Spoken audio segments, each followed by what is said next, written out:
प्यारे बच्चों, आज के इस वीडियो में सुकूत शाम इस नज़्म के अशार की तशरीह की जाएगी और नज़्म पर मबनी सवालात पूछे जाएंगे।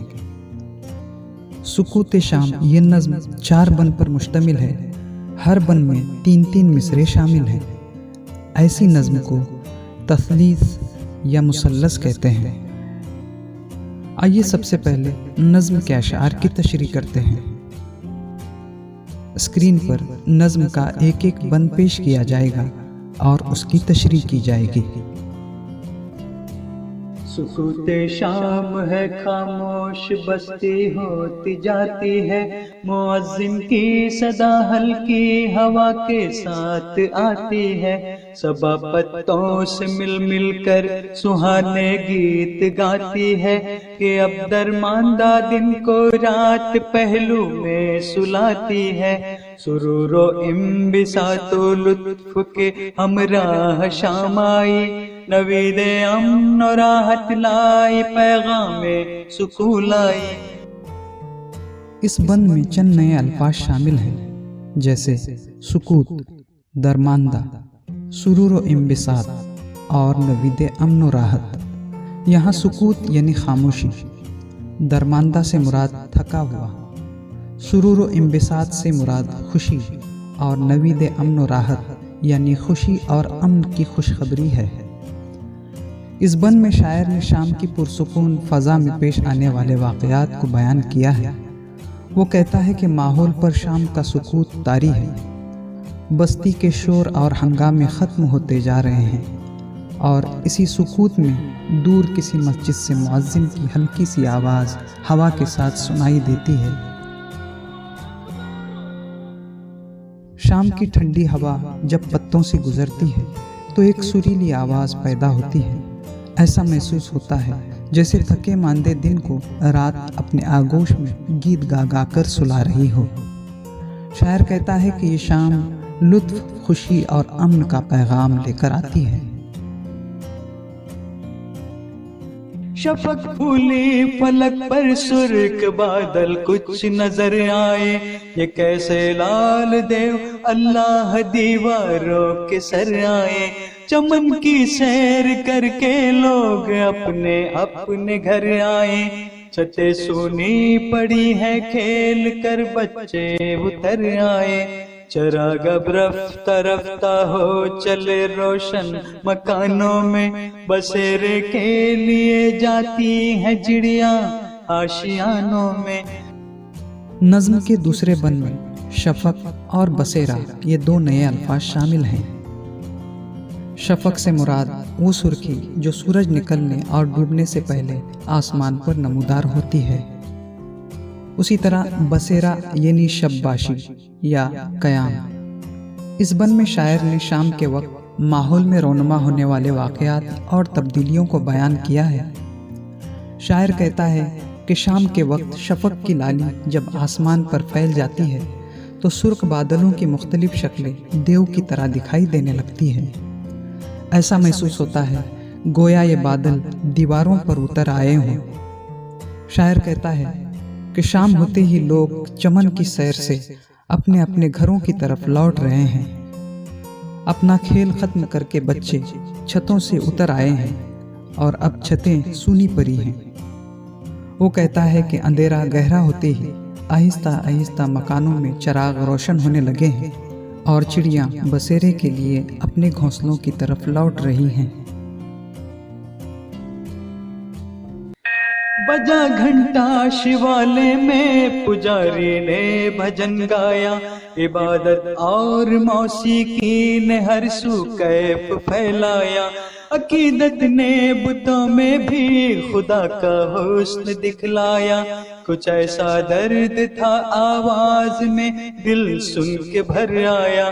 खामोशी में यकायक गूंज उठे दीवार दर सभी, सड़क पर चलने वाले झूम कर गाने लगे खुद भी।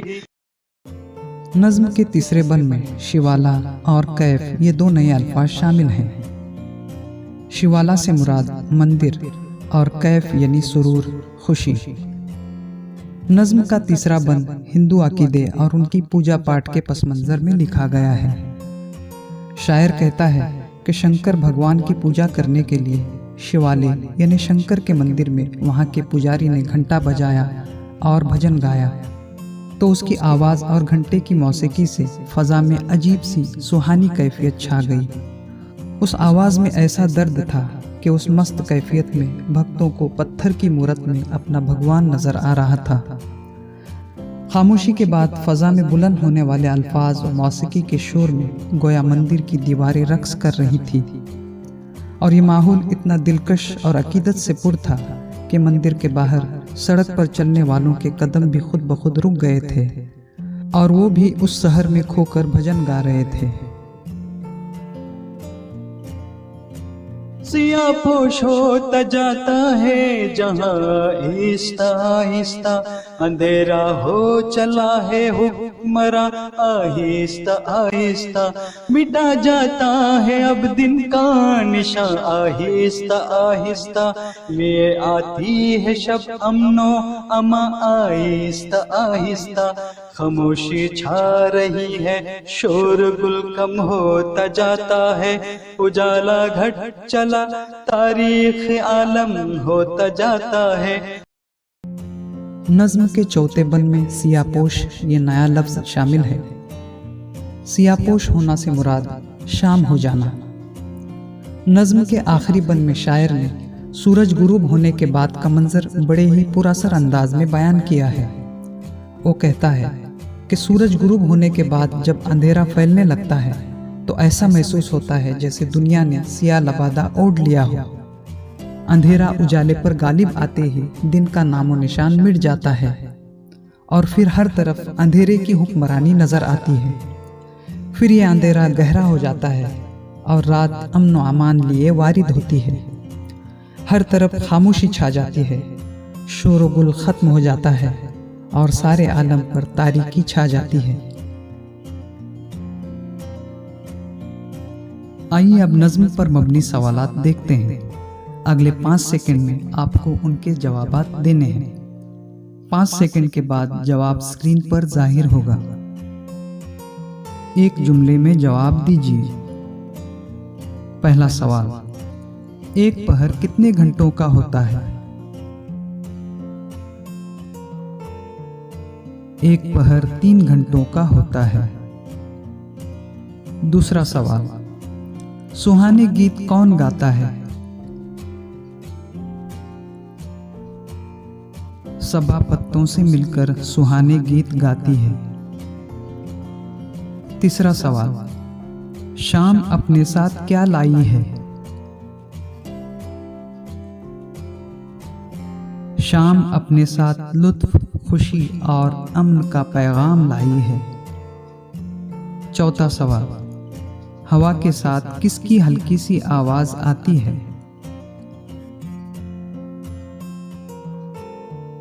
हवा के साथ मुअज्जिन की हल्की सी आवाज आती है। पांचवा सवाल, दरमांदा दिन को रात कहाँ सुलाती है?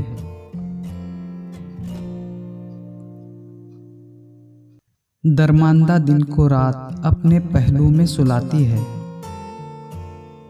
छठा सवाल, शायर ने सुर्ख बादलों को क्या कहा है?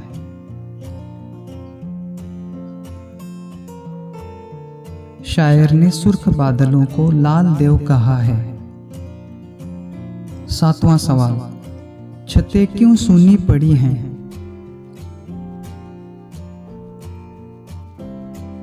शाम के साये होते ही बच्चे अपना खेल खत्म करके छतों से उतर आए हैं, इसलिए छतें सूनी पड़ी हैं। आठवां सवाल, आवाज सुनकर दिल क्यों भर आया?